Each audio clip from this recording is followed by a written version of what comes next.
anigoo qaali maxamuud guhaad ah waxaa iga maqan gabadhaydii ikraan tahliil faarax ikraan dictor tahliil faarax gabadhaydii 16 cishaan la ahay aniga waxaan deganahay dalka Turkiga magaalada Ankara gabadhaydii markaan soo wacon waayay waxaan weydiiyay gabadhii guriga deganeeday oo guriga ay degan tahay lahayd waxay tiri gabadhii waa la'nahay way maqan tahay waxay maqan tahay 16 bari maalinkii sabtide oo 26 bisha ay ahayd June 2 saac habeenimo 2 saac iyo 3 daqiiqo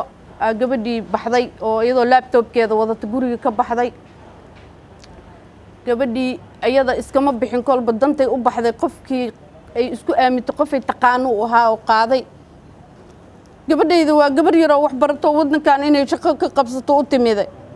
gabadhaydu nimankaas iga haysto iga wateen baabuur la yaqaan oo maxaan ku dhahay loo jeedo anaka kaamira hadda aan xogta hayno ba gabadhiyo raacaysan hayna baabuurku wuxuu ka soo galay kilometer 0 iyo global hotel dhaxdooda meeshan deganah gabadha degantahay intaas dhaxdeeda baabuur soo galay waa baabuur amni ah waa baabuur la yaqaano waa baabuur gacanka uu soo daayay dhamaantood waxaan ka codsanayaa aniga hooyo ahay cunugeedii maqan yahay gabadhaydii waa gabar wax baratay oo dalka iyo dadkeeda wax u soo baratay gabadhaydii ma haayo gabadhaydii intaas ay maqan tahay waa gabar waxaan ku tuhmayaa nimanka nabad sugidda gabadhayda biliis ummadda Soomaaliyeed oo magaceygii muuqayga taqaano halii gurmadaan u baahanahay waxaan codsanayaa gabadhaydii meel alla meeshay ku jirto dawladda inay iiga soo bixiso gabadhaydii xaqdaraa lagu watay gabadhaydii xaqdaraa lagu haystaa gabadhaydii biliis gabadhaydii waxa liiga qabto madaxweynaha uu eedo maqlaay waxa ka qabto ra'iisul wasaare Roble waxa ka qabto ha ka qabto maxaan ku dhahay wasiirka oo cadaaladda maxkamadda garsoorka gabadhayda gabar la aqoon waaye ma aha gabadhayda waxay ka shaqeynaysay xafiiskii injineer Yariisow gabadhayda waa gabar la yaqaan oo caan ahayd gabadhii waxbarasho iyo aqoon kororsi waxay u aaday dalka Ingiriiska markay soo laabatana waa kana dhibkaana lagu sameeyay oo gabadhaydii meel lagu qabirtay saaka waxaan tagay maxkamadda ciidamada waxaan geystay documentiskaygi oo maxaan ku raadayay gabadhayda dhibkeeda aan ku sheegay oo uga hadlaay way iga qaabileen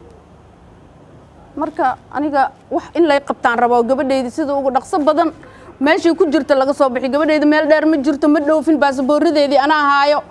wadankaanay ku dhex jirtaa magaalada Muqdisho meel laga galiyay ali soo bixi gabadhayda dawladnimo haday jirto waxaa la yiraahdaa Yuusuf Maxamuud Guhaad waxaan ahay gabadha abtigeed waxay naga maqan tahay 16 maalmood nolol iyo geerina kuma hayno waxaan qiyaasaynaa gabadhaas in ay naga jirto dhanka dawladda dhan kastay yihiin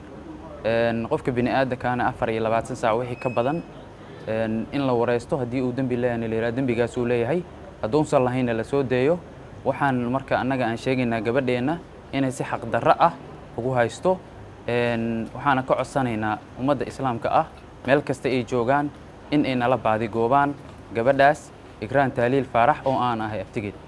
annaga gabadha nimanka nala raadinaya gabadha iyaga naga haysto qoladaas gabadha nabad sugidda iyaga naga haysto iyaga ku tabayna gabadheena hana laga siiyo haday Soomaalnimo jirto ee dawlad jirto islaamnimo jirto gabadheena hana laga siiyo 16 maalmood nolol egeer kuma hayno waalidiinteedii aan nahay walbahaar iyo dhibaataan dish anagoo iska wada xanuunsan oo sokor qabro oo dhikar qabro iska wada dhibaataysan aan habeenii maalin hurdi hooyaad ka tagnay madaxweynaha aduu imaqlaayo ra'iisul wasaaraha